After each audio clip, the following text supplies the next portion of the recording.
is a true binational Latino Book and Family Festival.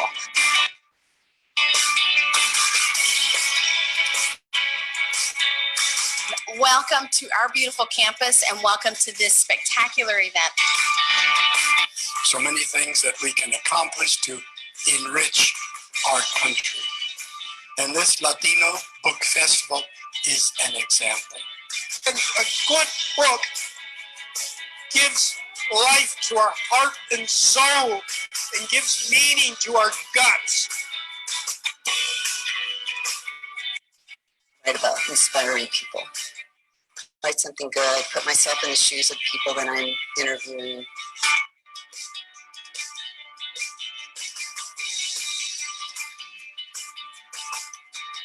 What's your favorite book? I don't know. If there are too many good ones.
Hold on to our heritage and our contributions that we've made historically and our identity. And the way we do it is by being bilingual, be one. Bicultural, you gotta live your talk and walk your talk. That's right. And biliterate.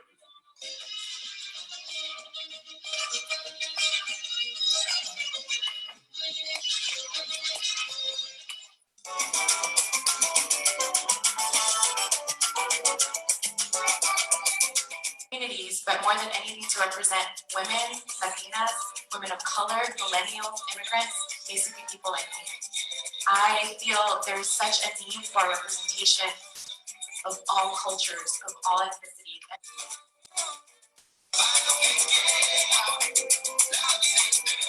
We're writing our own story every day. And if you have, if you know that you can wake up in the morning and have that dream,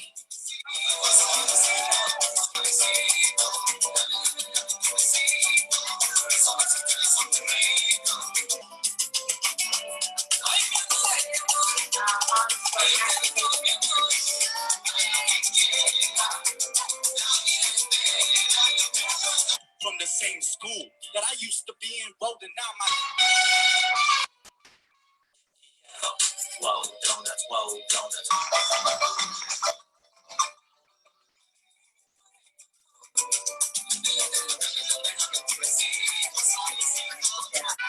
No le trates casamiento.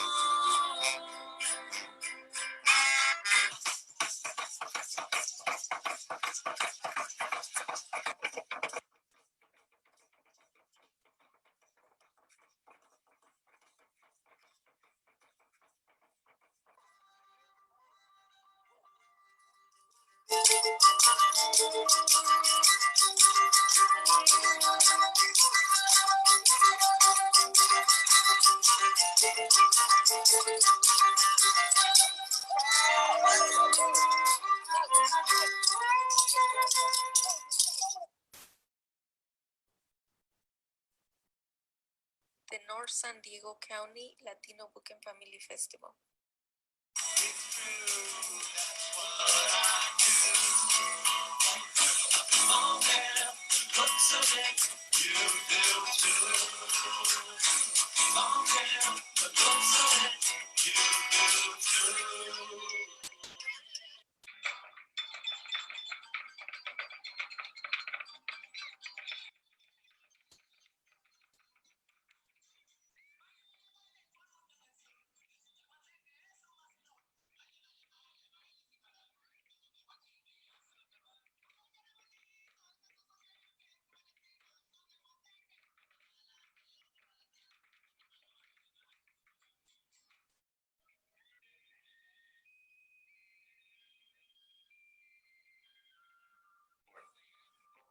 tell you, man, it's being in Pachuco, doing the roles that I've been able to do has given me a sense of understanding of who I am, but it's given you an understanding of who you are. And Selena did the same thing. Mi familia did the same thing. Stand and deliver, please.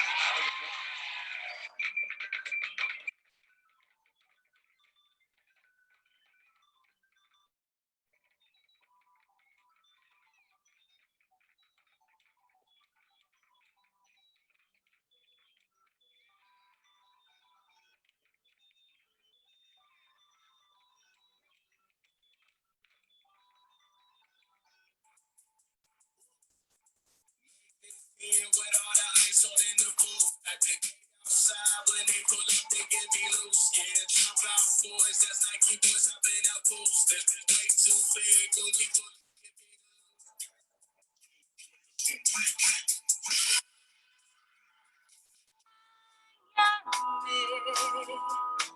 Porque puede suceder.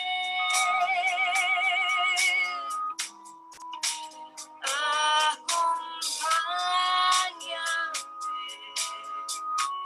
que me llegues a querer.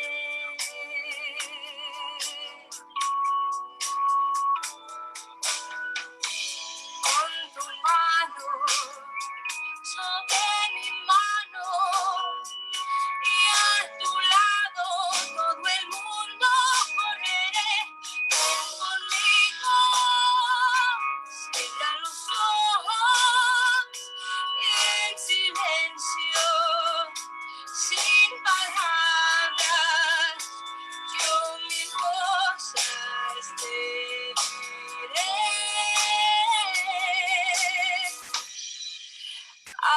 Acompáñame, que tu amor es mi canción.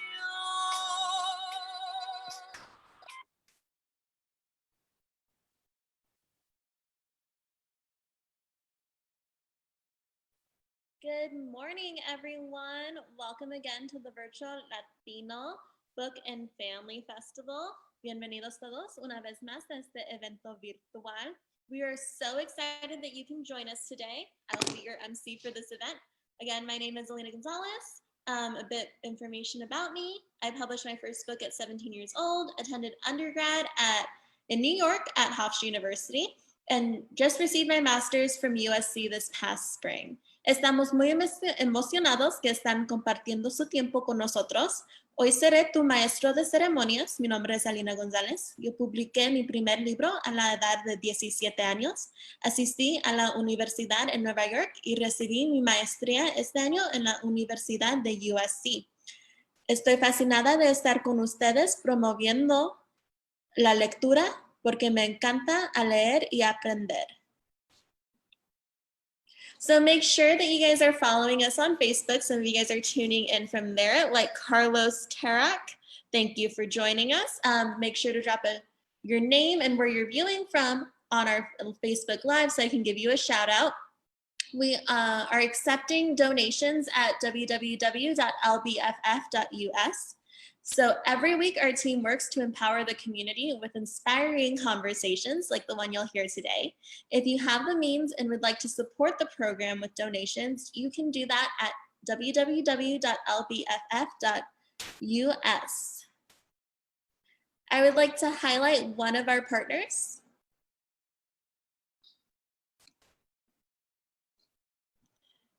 Obtain an education and cares about creating the best environment for the students to learn. The 15,000 credit students and 3,000 non-credit students at Mira Costa Community College come from a variety of backgrounds. Many are active military and veterans. The college curriculum and programming serve the needs of these students, implementing programs and partnerships with local companies so they can find jobs in the San Diego area. Mira Costa College boasts one of the region's highest university transfer rates. For more information, call 760-757-2121.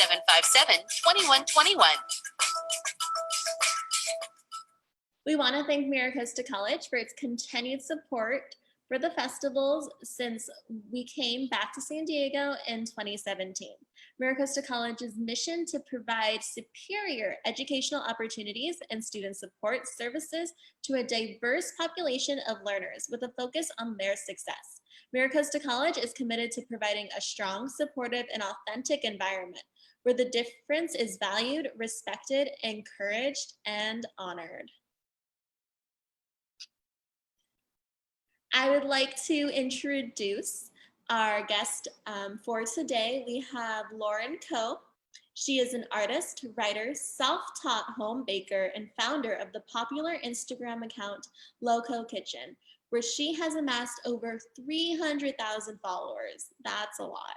Her colorful geometric style made all hell break loose on the frontier of contemporary pie art, and her iconic signature spoke design has been dubbed the modern lattice. Her work has been featured in publications such as Vogue, O Magazine, BuzzFeed's Tasty, and on screen in Martha Bakes. Her creations continue to inspire globally from Seattle, Washington, where Lauren lives with her husband Ben and their dog Santi. So please give a warm welcome to Lauren Coe.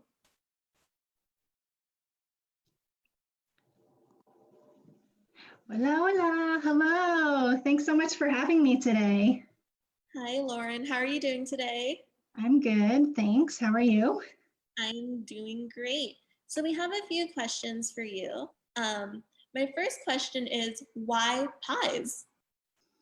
Bueno, fue un accidente. En un disclaimer, hace mucho que no he usado mi español, así que me va a costar un poco.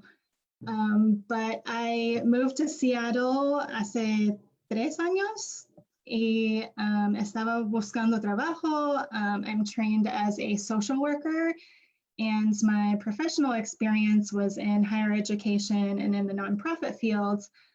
So I was looking for a job, had some extra time in my hands, and stumbled across some really beautiful pictures of pie on the internet, and just thought, I come from a family of phenomenal eaters and home cooks, kind of grew up surrounded by food, but somehow had never made a pie.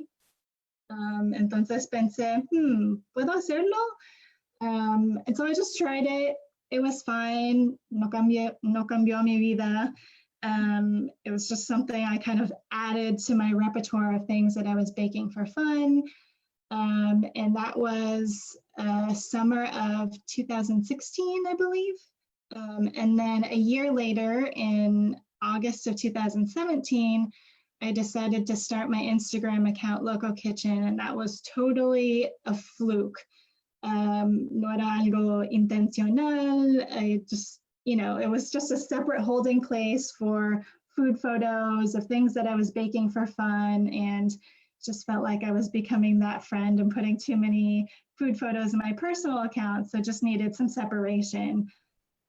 And then against all odds and expectations, my account almost immediately went viral.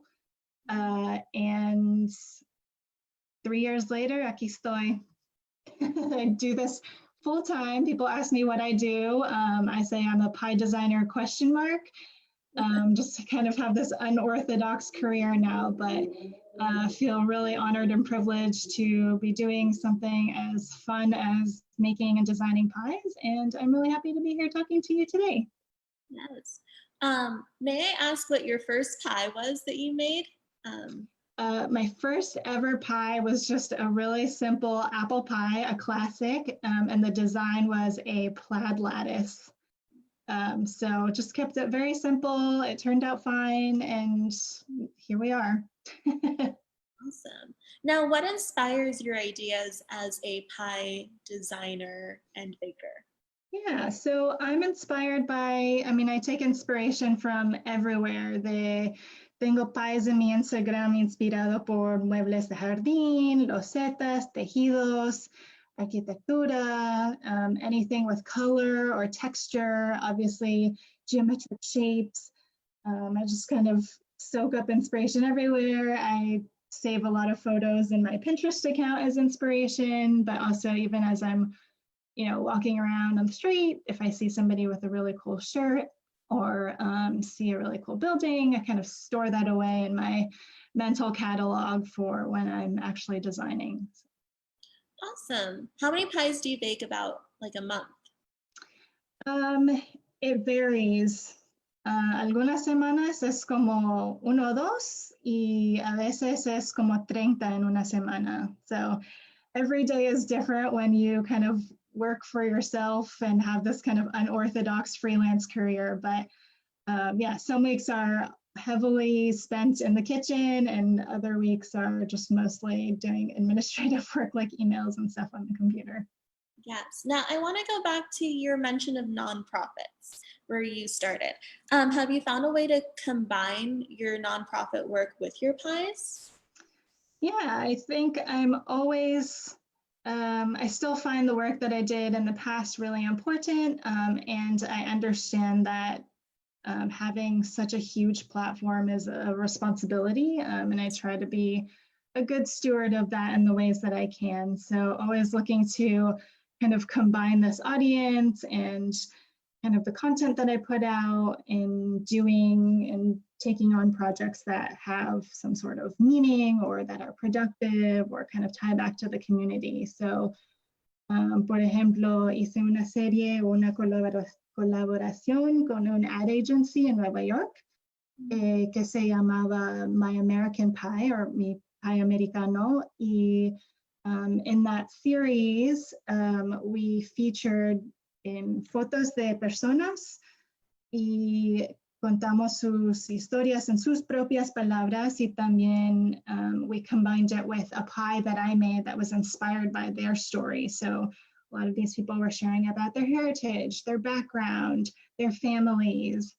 And our hope with this series was to kind of start a conversation or allow people a safe space to talk about what it means to be American, who gets to fit into that definition, who gets to define or decide that. And I think we had a really positive response. And it was a good way to kind of reframe the way people think about pies as beyond just a traditional like Caucasian dessert. And in the same way to see the stories and these individuals or families that we featured who identify as American, but maybe aren't the standard like blonde hair, blue eye, or whatever it is that people picture, that the definition or what it actually looks like in real life has a broad range. So, and then, I mean, also always trying to find ways to use my platform to do fundraisers or to kind of galvanize followers in my community to, you know, be part of certain causes or to kind of channel their funds towards organizations that need support. So yeah, it feels really important to me that I'm not just a pie artist, but that hopefully my work has some significance or impact beyond just creating art. Yes, that's wonderful. And you mentioned your My American Pie series. We actually have some photos from that here. So you might recognize this person on the slide. Can you tell us a bit about this pie and what inspired it? Yeah, so we kicked off this My American Pie series with my story. And bueno, yo soy americana, nací en San Diego. I grew up in Escondido. I went to school in Valley Center. But mi papá es de Hong Kong y mi mamá nació y creció en Honduras. Entonces, all of those kind of cultures and influences have had a huge impact on my upbringing and kind of how I identify. So was able to share this pie as kind of a manifestation of my story, my background, this kind of mix of family cultures. And, you know, the design was kind of inspired by these beautiful white and blue porcelain things in my grandma's house in Honduras. Y también it's filled with mango, which I ate a lot of when I spent all my summers con mi abuela. And it also kind of, the color scheme reminds me of the ocean, which is, you know, alludes to growing up in San Diego. So it was a really fun project to kind of combine my love of design and art and, you know, flavors and also be able to share my story. And I think I was really lucky in that it was well received too, and that people, sometimes you see personalities or you see artwork on the internet and you don't really know much about the people behind the stories or behind what they create. So it was a good way to kind of share a little bit about where I come from, why I create, and kind of what compels me to, or all the things that kind of go into how I approach my art. Yes. Now, do you usually use fruit in your pie? So you mentioned the mango filling for this one. So was that easy to kind of put together when creating this pie that represents you? Yeah, I mean, I use everything. I use fruit, I make savory pies. I'm always looking for ways to incorporate color and texture. I mentioned my first pie was a classic apple pie, very simple. And so now kind of part of the creative process is also looking at ways that I can put a twist on things or reimagine things, not only in modernizing the design or bringing in different elements, but also kind of incorporating that originality in the fillings as well. Yeah. So I'm going to show another one from this series. This is one of my favorites with the design on it, which is just beautiful.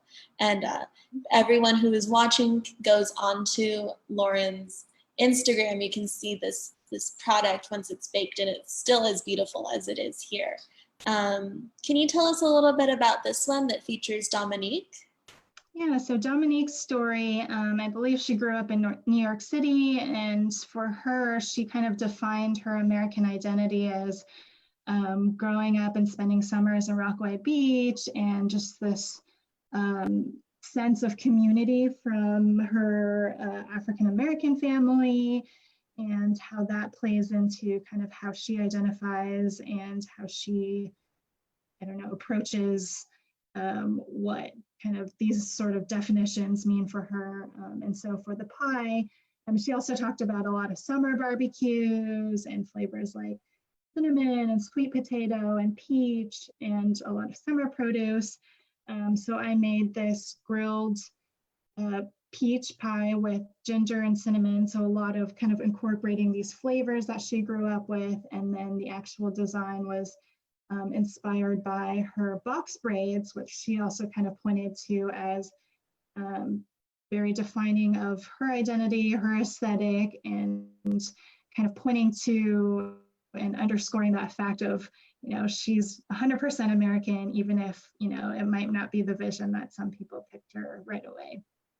Yeah, and I just love how you captured these box braids. Because you said this was a grilled peach pie, and I love peach pie. I don't usually eat pie, but peach pie is my favorite.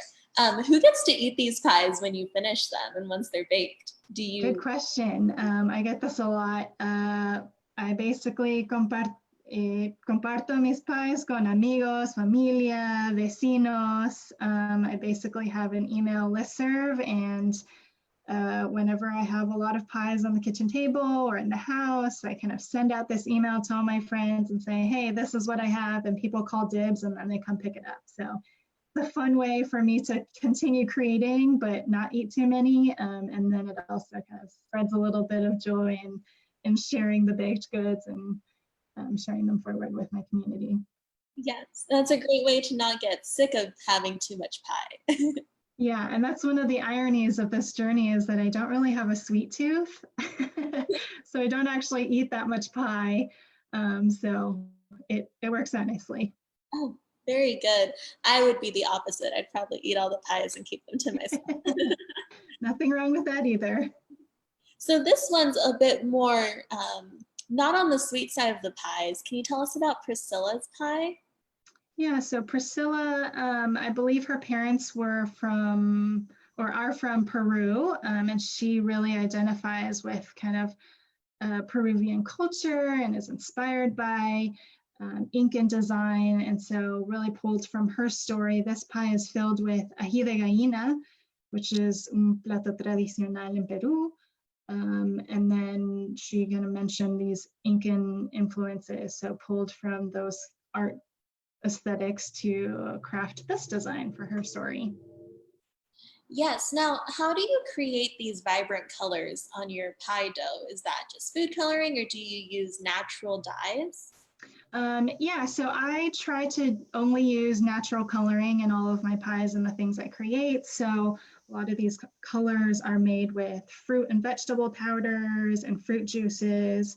And I actually have recipes for pretty much all of these dough recipes in my upcoming book. So if you're looking for, or if you want to know how to make them yourself in your own home kitchen, that will soon be available as well.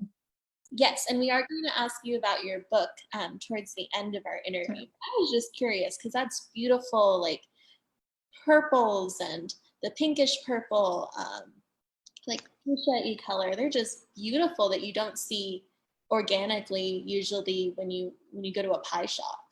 Yeah, and that's kind of part of the beauty of it too, is that this is all natural. So these are plants and vegetables and kind of fruits and things that already come from nature. So the color palette is very natural and still appetizing. So it's not, there's nothing artificial about it, but we still get to incorporate a wide color palette. Yes, and we have one more photo of these pies. This one's just gorgeous. Can you tell us a little bit about this pie? Yeah, so this woman is named Rin, and she is Japanese American, and she shared a story about her parents being sent to the internment camps, and kind of how that influenced how they lived their lives and how that had an impact on her upbringing. And when she was recommending inspiration sources for the design of her pie, she mentioned shibori, which is a type of Japanese dyeing technique. It's kind of similar to tie-dye, but based in an indigo color palette. So tried to pull from that to create this design. And I believe this pie was filled with Fuji apples and a miso caramel. So again, kind of pulling from Japanese flavors and influences to kind of create this whole piece of art that hopefully reflects her heritage and her story that she shared with us. Now, I'm going to stop my share so we can come back and see you. These pies are just gorgeous. And it gives you a way to think about your culture, your identity. Maybe more so than you usually consider thinking about your identity? Sometimes. I think in a lot of ways my art dice más de mi personalidad que mi identidad. I value precision, I love color.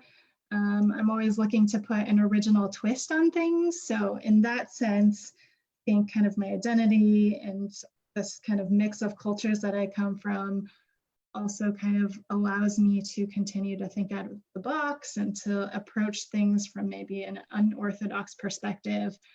But yeah, I think especially with this My American Pie series, it was a really great opportunity to kind of put a little more of my identity and my background and my story into what I create. Yes. What has been the most unexpected outcome from your pie making? Pues todo. Nunca me imaginé que un hobby así de nada podría volver en una carrera. I mean, it's basically changed my entire life. Estaba trabajando en una oficina, era como trabajo tradicional, y ahora, I make pies full time, and soy una chica tímida, introvertida, y ahora tengo una plataforma con más de 300,000 seguidores and a cookbook coming out. So it's totalmente chocante. It's really crazy. Y bueno, reconozco que es un gran privilegio y trato de siempre tomarlo así. So I'm really grateful that I've gotten this opportunity to do this, and it's kind of opened a lot of doors to things I never would have considered or tried. So I would say pretty much every step and every milestone and kind of everything that's happened up until this point has been entirely unexpected, but really fun so far. So planning to ride the wave as long as it'll take me, and we'll see where it goes. Now, you've been featured in many publications like Vogue and O Magazine and BuzzFeed. What was the first place that asked to feature you, and what was that reaction?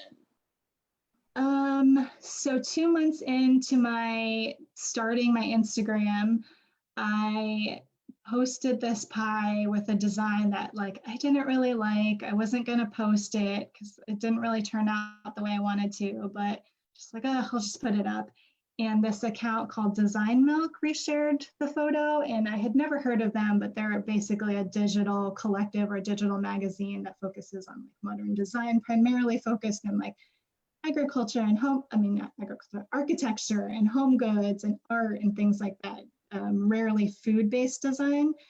But I remember waking up this one morning and looking at my husband and saying, oh, this account reshared my photo. Like, I don't know who they are, but tienen 1,000,000 de seguidores. Like, okay, bueno, gracias. And then that basically like caused my account to go viral. I got 8,000 followers in one day, and we just watched my phone blow up that entire afternoon. Y después, lots of news organizations started reaching out. BuzzFeed reached out, Vogue. Tuve la oportunidad de cocinar con Martha Stewart in su show in Nueva York.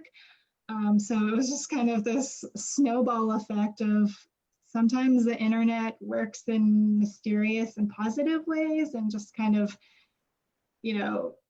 there was like a chain effect, like one platform shares and then another one hops on. So it pretty much hasn't stopped since then. I know right after we asked you to join us a few weeks ago, I was on Reddit and I saw one of your pies posted under the oddly satisfying subreddit. It's Lord. People were asking. Yeah, I'm sure there's even corners that like I don't even know where my work has spread. So it's pretty wild. Yes, that's incredible. I have gotten a request to share this one pie, so I'm going to try to share my screen. And if you can tell us a little bit about this pie. I just saw it recently on your Instagram, and it is pumpkin spice coffee flan pie. So how did you come up with that? And yeah, so I was really lucky that Starbucks reached out to do kind of like a fall partnership. And they wanted to talk about fall traditions and how they differ from region to region within our country. And of course, again, I come from a multicultural family. We celebrate and honor Asian traditions as well as Honduran traditions. And, I didn't really grow up with a lot of pie. That wasn't really a classic dessert, but I do remember eating a lot of flan. Grandma makes a really great one. My mom's really good at making it, and it's something that I often bake a lot for dinner parties or to share with my friends. So that felt like an appropriate tradition or something that I feel like is really iconic to how my family celebrates anything, but fall included.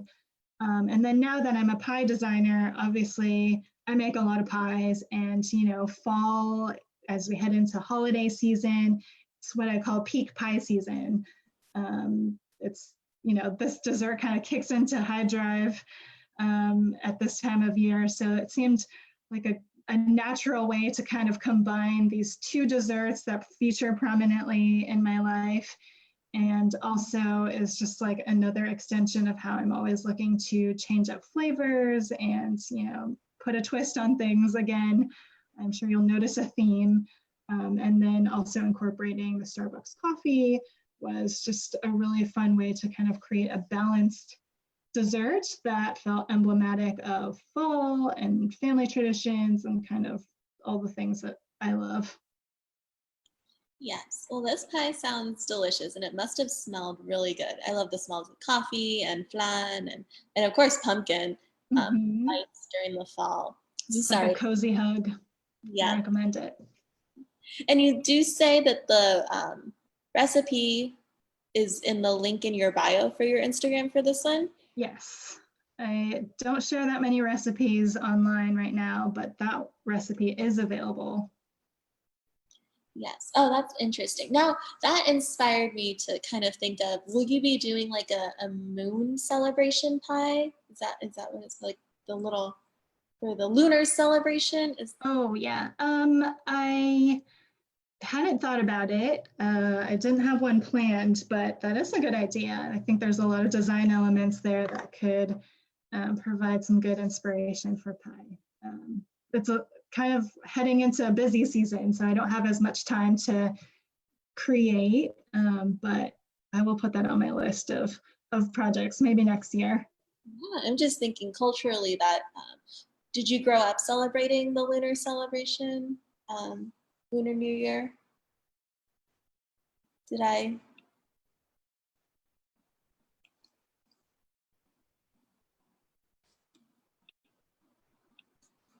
Am I frozen?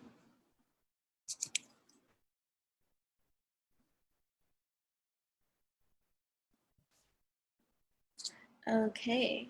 Can you hear me? Yes. Yes. Nope. Sorry. I was a little concerned if that was my end. But it seems like we have lost Lauren. Hello?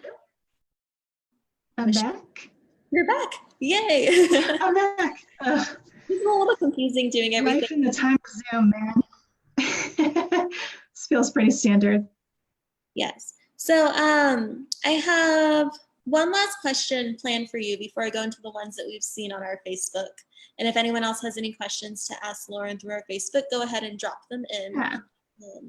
What do you want to tell our viewers about their aspiring dreams or their hobbies that can turn into a success story? As you're from North County, you're from our community, what advice do you have for these people with a not so traditional hobby or endeavor?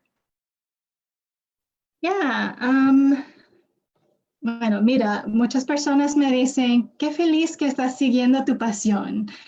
Y yo como pasión, ni me gusta comer pie, como que pasión, right? So you just never know where life will take you. And I think I see it as I set out to do something fun and creative that que me tranquilaba, y después it turned into an opportunity to further explore it. And you know, I think a lot of times it's just kind of taking opportunities that you're given and working really hard and following them. And, you know, you just really never know where life will take you. I think I always encourage people to remember that maybe what makes you happy isn't necessarily something that you're wildly passionate about, or maybe you're good at it. And that's just kind of the opportunity you have to pursue something different. And then something else that is important is always to look for ways to kind of distinguish yourself from the rest. So if you have an unusual hobby, all the better. That kind of sets you apart from the pack, and that's kind of how your work will stand out. But yeah, I always say, uno nunca sabe dónde te llevará la vida, así que vale la pena soñar. Beautiful. Now we do have a shout out from someone you might recognize, from a Mr. Paul Hui. Says, hola, saludos desde Escondido. Hello. And then we have some questions. Education Begins at the Home happens to be one of our partners for this, and they are with Edward Becerra. And he is a huge fan of banana cream pie with almonds, and would like to know if you've ever made a banana cream pie with almonds. Never with almonds. I do have a malted chocolate banana cream pie in my book, but I'll have to put almonds on my list of things to try. Sounds good. I like having that extra textural crunch to it. Yes. And then how about cooking a si se puede pie? Yeah, that's a good idea. I would love to see how people interpret pies too. I always encourage people, you know, they have lots of recommendations, and I always welcome ideas, but you know, pie is accessible and something that everyone can do in their homes. So if you have a vision or an idea, hop in the kitchen, go for it. A lot of my designs are more abstract or geometric or pattern based, so I don't do a lot of like words or realistic like faces. I know that there are pie artists out there who do those things, but that is a good idea. I often, with concepts like those, I try to find a way to apply it to design without being too literal, and then kind of combining it with the caption and kind of the platform, and maybe I'm pursuing or promoting an initiative or an organization that is aligned with kind of that design. Yes, and then we have a shout out from Rosa Maria Ortiz that says, "Hi Lauren, I feel so very proud of you. Congratulations on all your achievements. You are a great role model." And she is in Escondido, and she is actually a retired teacher from Valley Center. Oh, thank you. And yeah, I should definitely note that, I mean, I wouldn't be here without the support of the general community. I mean, a platform of 300,000 followers is basically lots of individuals who are supporting my work. So I'm really grateful for, you know, having a family that supports what I do, but also, you know, a whole community of strangers and acquaintances and friends and, you know, people everywhere who have kind of joined in on the fun and continue to support what I do. So thank you. Yes. Now I'm going to share, this is, hopefully everyone can see this. This is your Instagram page. I love how you have your pronouns. Thank you. When all hell breaks loose, that is so cute. So right here is a link. Can you tell us a little bit about your upcoming cookbook? I don't know if I can. Nope. I was going to see. So I can just tell you about it. It's a full-fledged cookbook que se llama Pieometry y tiene recetas para tart shells, pie dough, pie fillings, and pie design. So there's actually 50 whole pies in there with recipes and design tutorials. And I know that oftentimes my designs look really complicated, but they're often more they look more complicated than they are to actually execute. So this particular book that comes out on October 13th was written for professional chefs, home cooks like me. I'm self-taught, just kind of learned by practicing and jumping in, for armchair bakers, so people who like to collect cookbooks and maybe not necessarily make them themselves, or even eaters. So we like to say that there's a slice for everyone. There's 250 full color photos in there. So even if you're just looking for an art book or a coffee table book, I think it's technically categorized as a cookbook, but can serve a lot of different purposes. So it comes out on October 13th. It's available for pre-order now, and it's available everywhere books are sold. But I do have some links on my website, which is locokitchen.com, or you can head over to my Instagram account. There's, you know, lots of stories and posts going up and links there as well. Yes, so we just dropped it into our Facebook chat. We do have a Zoom question. I don't know if you're able to see this one. And it's from B. Palmer, and she's watching with her mom and is wondering if you've ever maybe worked with elote con queso, kind of in honor of the maíz and raíces indígenas. I haven't up to this point, but I'm, you know, always open to suggestions. It does get a little tricky living in Seattle. I don't have as great access to different kinds of ingredients up here as I would say in San Diego or in Escondido. But yeah, I mean, I'm always adding to kind of that list in my inspiration board. So thanks for the recommendation, and I'll have to take that into consideration. Maybe I'll be able to find those ingredients, or, you know, one day if we can travel again and I get to visit my family in San Diego, I'll be able to stock up on some ingredients that I might not be able to source up here. Yes. Now you've done some, of course, everything's stopped right now because of COVID, but you have done some like workshops or seminars, one-on-ones. Would you consider doing one once everything's safe again down in North County? It's possible. I mean, I never say no to ideas and opportunities. So I would love to find a way to be able to teach classes. I love, you know, being able to do these workshops and to like interact with people in real life. I know that, you know, the internet is the internet, and it's great for a lot of opportunities and interactions, but doesn't always replace kind of that person-to-person connection. So yeah, I mean, if we can figure out what's happening in the world and in this country, and kind of get a handle on that, and if I can safely travel, I would love to be able to figure out how to do classes in other places beyond just locally. Yes. but we would love to see that in the future. Again, once everything's safe. Thank you again for joining us, Lauren. Are there any final words that you have for our audience members? No, just thank you for having me. This is a really big privilege. It was lovely to talk with you all, and I'm dying to move back to San Diego. So any sort of connection is wonderful. And yeah, just thank you to everybody for the support. And my book comes out in a week and a half. So yes, yeah. You know, we already have it pre-ordered. It's been in my mom's Amazon cart and on the pending thing for like a month or two now, or I think ever since we heard about it. So I'm excited for us to receive that. Thanks so much for the support. I really appreciate it. I'm really grateful. Yes. Well, thank you again for being with us. No, gracias. Ciao. We are now, with that inspiration from Lauren, we're going to talk about making something at home. So making salsa de molcajete. So this month we celebrate Hispanic Latinx Heritage Month, and we want to introduce you to one of the stars of today's show, El Molcajete. Today, Beatriz and her mom will quickly show us how to prepare an authentic salsa de molcajete.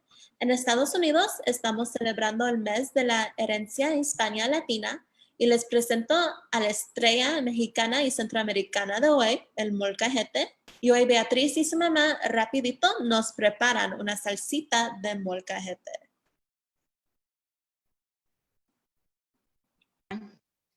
Let's see. Gotta Gotta turn on my camera. do share. Yep. Okay. Hi, everyone. Hola. Estoy aquí, Beatriz Palmer, en la casa de mi mamá. Les presento a mi Hola, mamá. mucho gusto. Soy Graciela, la mamá de Beatriz. And we have a few little guests here also, our grandkids. And well, let me start real quick. Today, let me just figure out how to flip my camera here. Today we have el molcajete, and today my mom is going to be teaching us how to make some salsa de molcajete auténtica y específicamente de Guadalajara, pero antes de que comencemos les voy a decir un poquito sobre el molcajete. So welcome everyone. My name is Beatriz Palmer. I just introduced my mom Graciela, and today, as Alina so graciously introduced us, we have the star of the show, and it's the molcajete. This is one of the most world-known utensils in our culture mexicana, in our cultura mexicana. And I want to give you a few facts about the molcajete. So the molcajete was used by the Mayas and the Aztecs between the 7,000 and 5,000 AC. And the word molcajete is Nahuatl, which means a box for the salsa and or a rock for the mole. And it's made out of one single rock, lava rock, and it's chipped and carved by artisans, and it's a super complex process. It's not made out of cement. It's not made out of man-made materials. It's all natural, and it's carved. And as you can see, it has 3 little feet. And it also comes with a rock, but we lost our rock. See, this particular molcajete has been in our family probably close to 50 años, Mom? Maybe a little more. So you know that story, the story of the traveling pants? This is La Historia del Molcajete Viajero. It's older than I am, and I'm almost 50. So thanks to my mom who brought it with her, and I happen to own it. So she found another rock, and we adapted just like our people. We are resilient. And so let's start. A ver, Amadinos, ¿qué es lo que se hace primero? Vamos a poner unos ajitos. Y le vamos a poner la sal. Okay. Vamos a moler los ajos con la sal.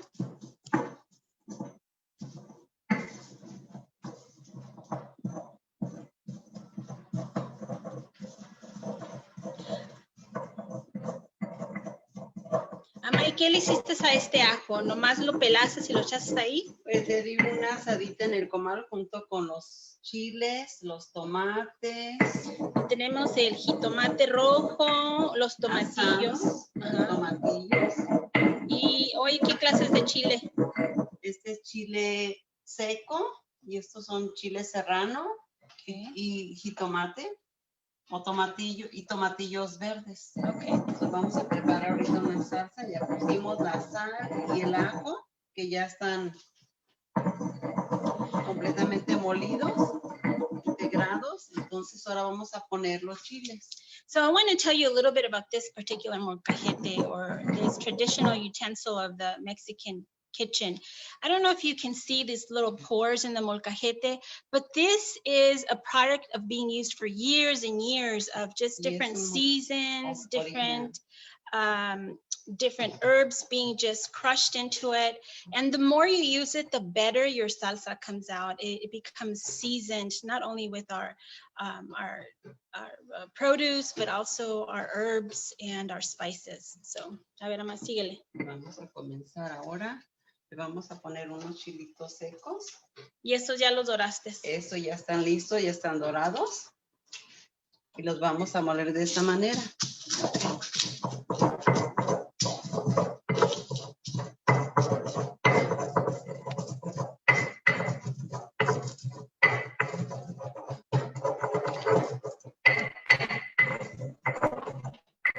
Ya están incrustados con el ajo. ¿Se dan cuenta ya? Sí. ¿Y ahora qué sigue? Ahora le vamos next? a poner unos chiles serranos. Y estos también ya están asados en el comate. Vamos a quitar un poquito de esto. A mí me gusta con el pellejo. Sí, también sale muy rico. Entonces vamos a integrarlos aquí todos.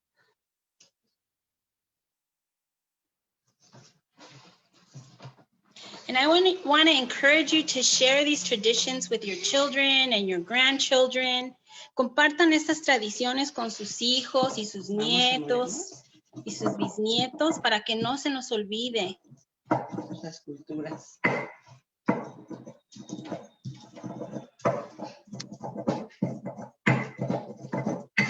Y bueno, como yo soy la mayor de 7, pues a quien que les tocó el molcajete, a mí.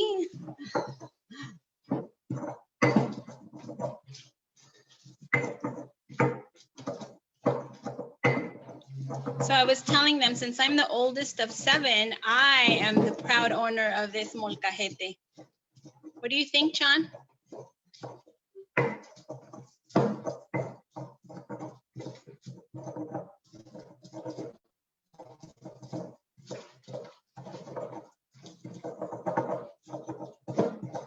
Okay, ¿qué sigue, mamá? Ok, vamos a poner enseguida los tomates. Ya están asados, como verán, ya están listos para ponerlos al molcajete. Okay. Y estos los asaste en el comal, right? Los asé en el comal. She roasted these, the chilies, the tomatoes, the red tomatoes, the green tomatillos, en a comal. Yes. Step back, John, so it doesn't splash on you. Thank you.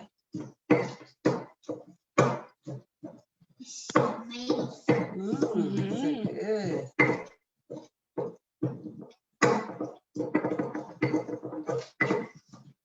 Like tomato sauce. Yes. No, tomato sauce es chile, salsa. Le vamos a incrustar aquí 2 tomatillos. Okay. So she's now adding 2 tomatillos. Tomatillo verde que está asado. Okay.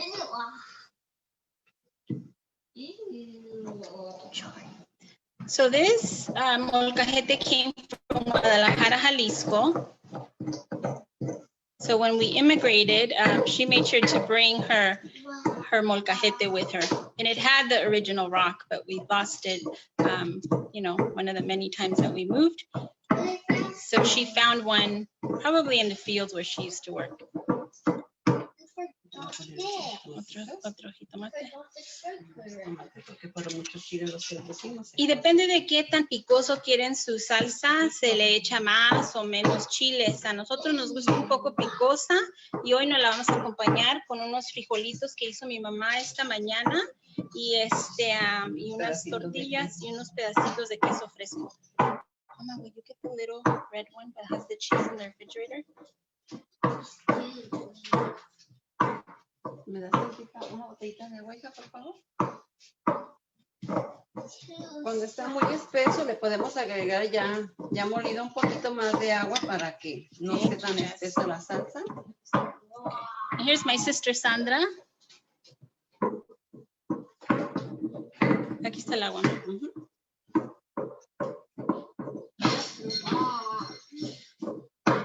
You know, we're in a virtual world and everything happens. So this is life.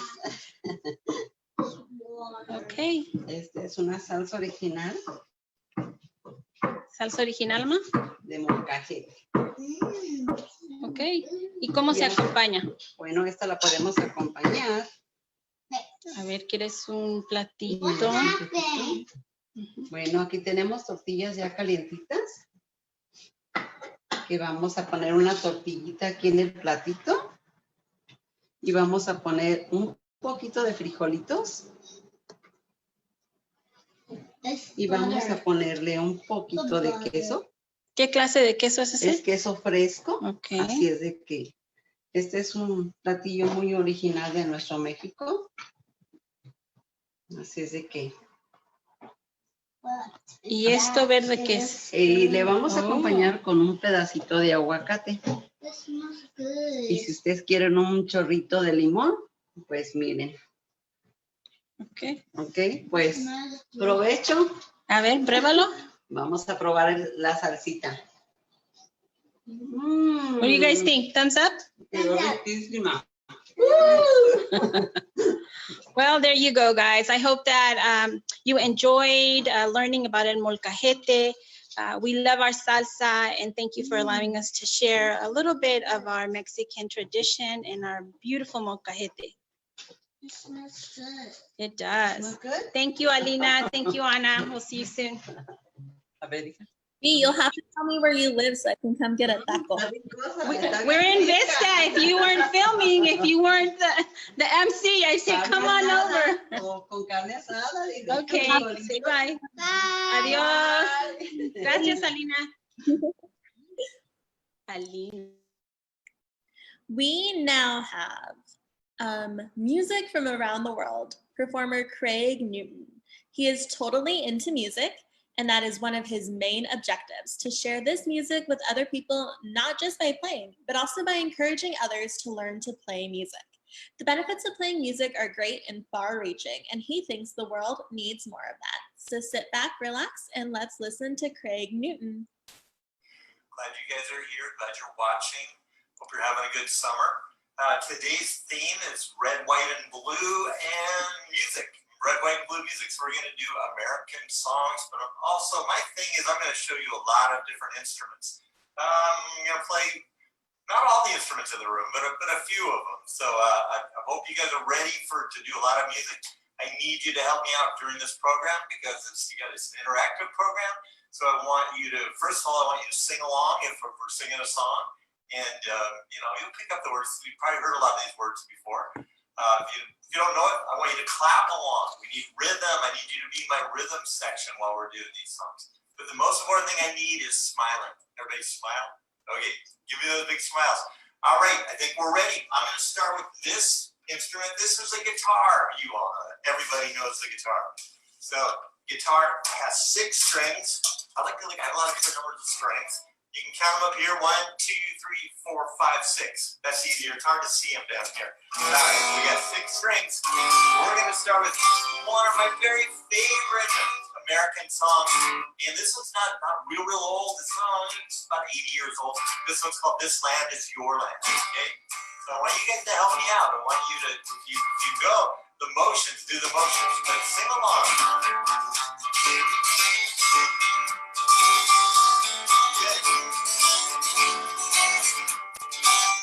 This land is your land, this land is my land. From California to the New York Islands, from the redwood forest to the Gulf Stream waters. This land was made for you and me. As I was walking down the highway, I saw a monkey down in the skyway. I saw below me that golden valley. This land was made and me. Sing with me. This land is your land. This land is my land. California to the New York Island, the Redwood Forest to the Gulf Stream water. This land was made for you and me.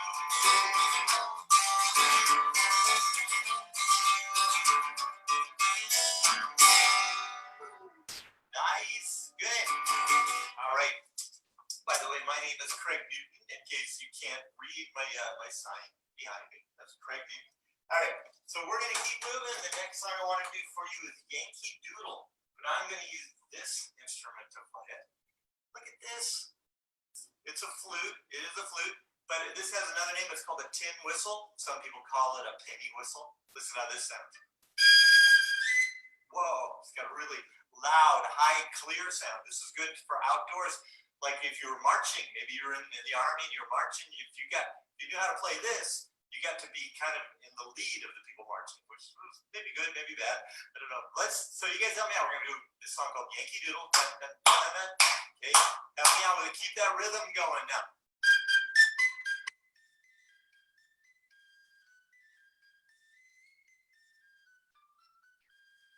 Okay, sing with me now. Yankee Doodle went to town, riding on a pony. Stuck a feather in his hat and called it macaroni. Yankee Doodle, keep it up. Yankee Doodle dance. The music and the step and with the girls be handy.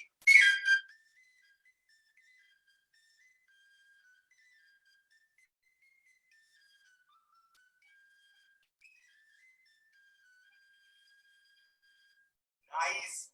Yay. Good job. So that's a tin whistle. That's a wind instrument. Anything you blow air through is a wind instrument. We have strings. If it has strings, it's called a string instrument. Most of my instruments are strings. Let's look at another string instrument. This one's really fun. It looks like a little guitar. This one here. But this is called the ukulele. A lot of people say ukulele, but in Hawaii, where this is from, they say ukulele. And Hawaii was the newest state in the United States. Because they played American music in Hawaii too.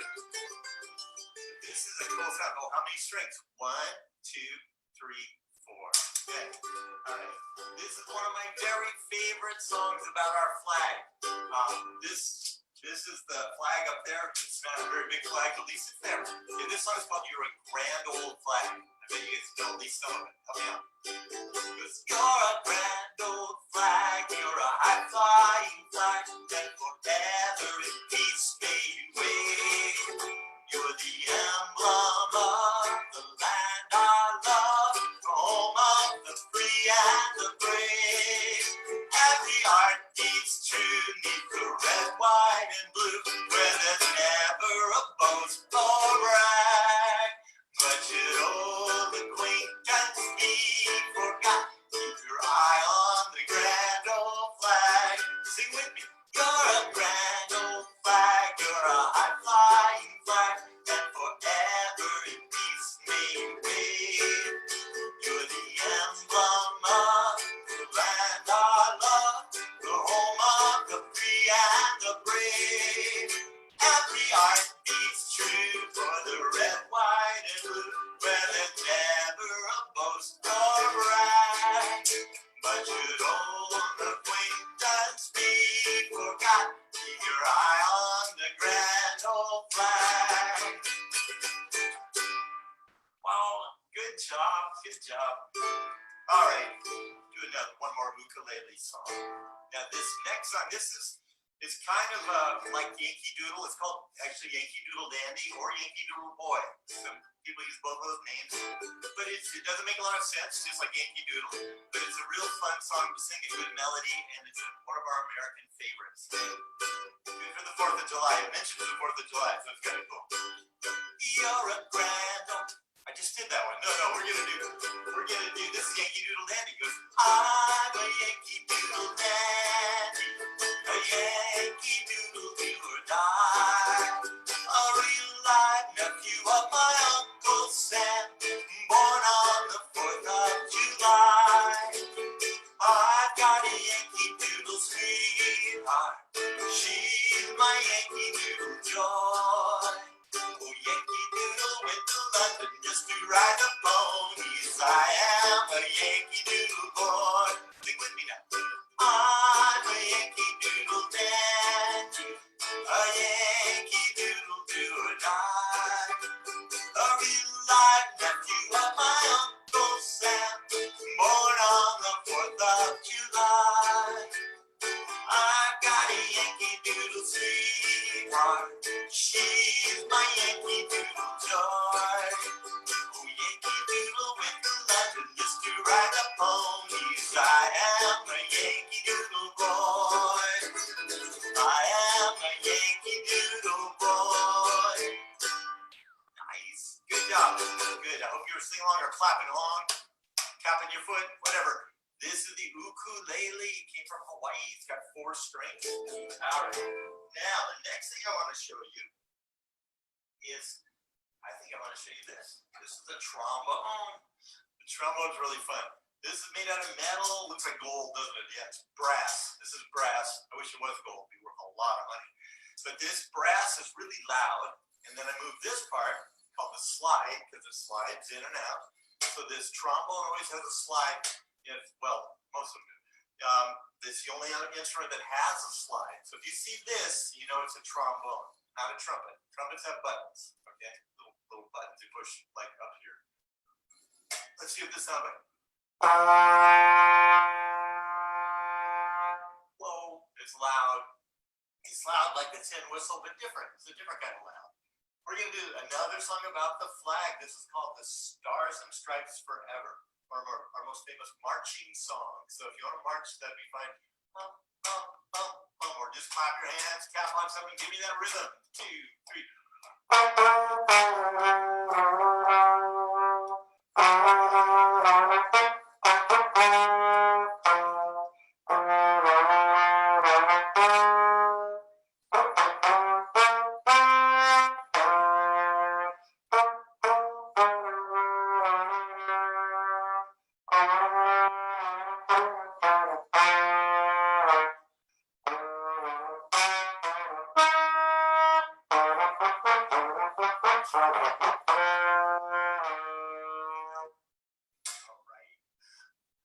A lot of movement. I had to move that a lot on that song. So that's the Stars and Stripes Forever. This is such a fun instrument. What's it called? Trombone. This is the trombone. All right. I'm going to put that one down. Now, I still have a couple more instruments I want to show you. Look at this. This is called the banjo. The banjo came from Africa originally, which I didn't know until I looked it up at the library. This one is fun. It's got 5 strings. Look at 1, 2, 3, 4, 5. 1, 2, 3, 4, 5. So cool. So this one I play with these little picks. Picks on my thumb and my first 2 fingers, like this. And it's got a really bright sound. I'm going to do another crazy song. This one is called Oh Susanna. It's kind of like Yankee Doodle because the words don't make a lot of sense. Oh Susanna, don't you cry for me. I come from Alabama with a banjo on my knee. It rained all night, the day we left, the weather it was dry. The sun so hot, we froze to death. Susanna, don't you cry. Sing with me now. Oh Susanna, don't you cry for me. I come from Alabama with a banjo on my knee. Oh Susanna, don't you cry for me. I come from Alabama with a banjo on my knee. Good, good. I know some of you are singing along. Good job. All right, this next song is called When Johnny Comes Marching Home. This is a marching song during the Civil War. But it sounds a lot like I'm going to do another song with it. So this is the second song. But you can march with me. Okay? Johnny comes marching home again. Hooray, hooray. We're going to sing hallelujah on that happy day. The big bell that the Johnny got from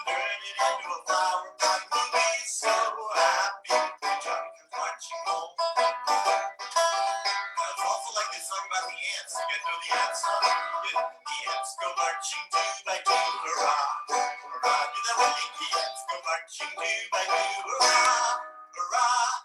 The ants go marching two by two. The little one stops to buy a shoe, and they all go marching down to the ground to get out of the rain. Good. Let's do one more. The ants go marching three by three, hurrah, hurrah. The ants go marching three by three, hurrah, hurrah. The ants go marching three by three. The little one stops to climb the tree, and they all go marching down to the ground to get out of the rain.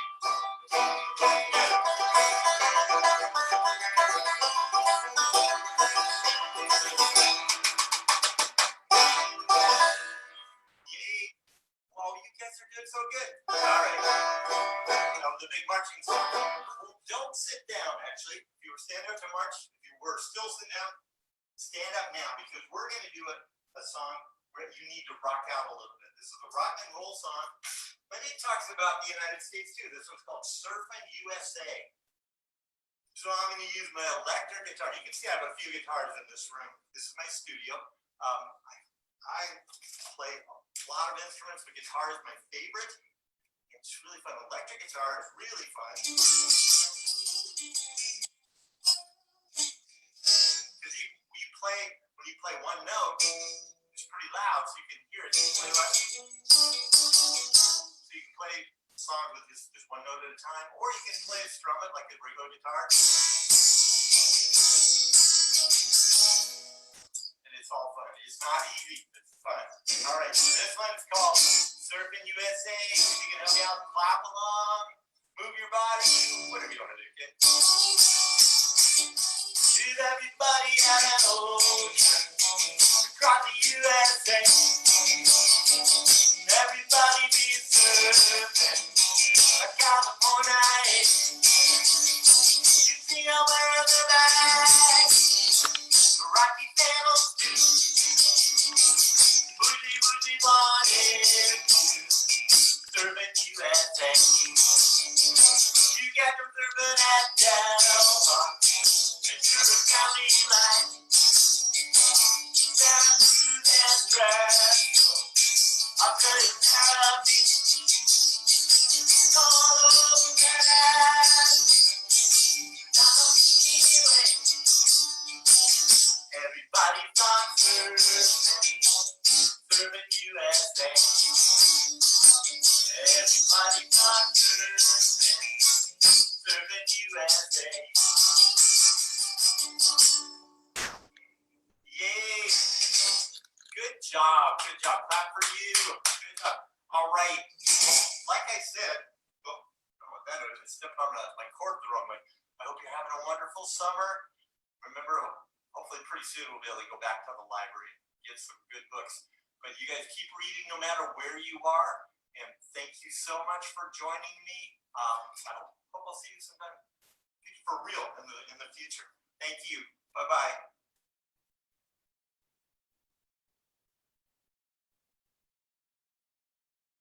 Picture book, The Drama of Being 18 by Chira Nicole Smith. Prevalent issues like sexuality, substance abuse, and dating tend to dominate a teenager's mind, which creates a barrier between adult and child. This rare book unveils the truth of today's teen drama, identifies the areas of conflict, how to know for sure that you will overcome them, provides the tools necessary to diminish the power of drama, learn how to not be a victim of your circumstances. Life does not control you. You control your own life. Chira Nicole Smith is the host of Self-Love Experience podcast and host of Live with Ant and Chira on YouTube.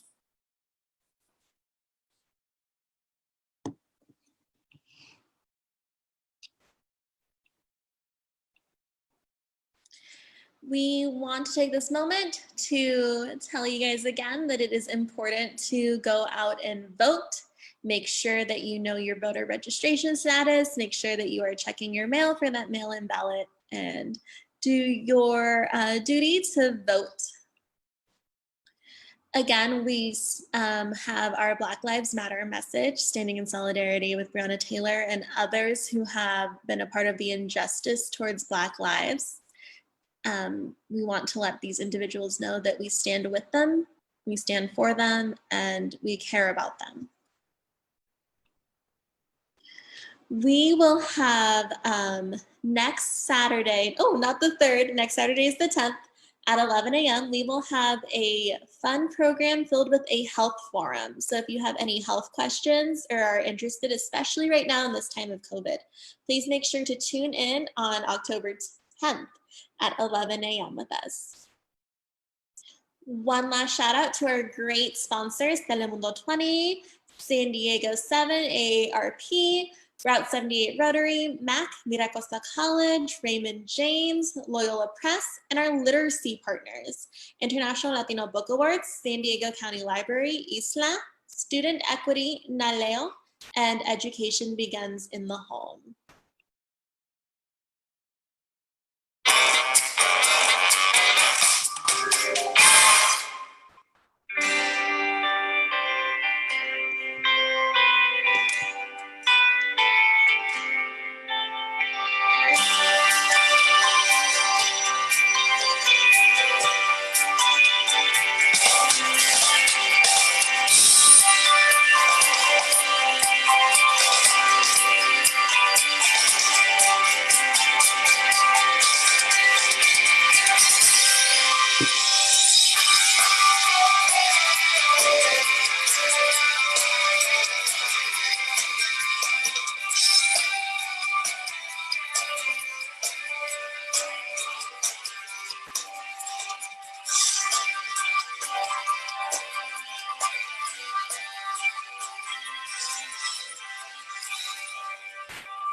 I would like to again give a nice thank you to Lauren Coe for joining us today and to Craig Newton for his entertainment.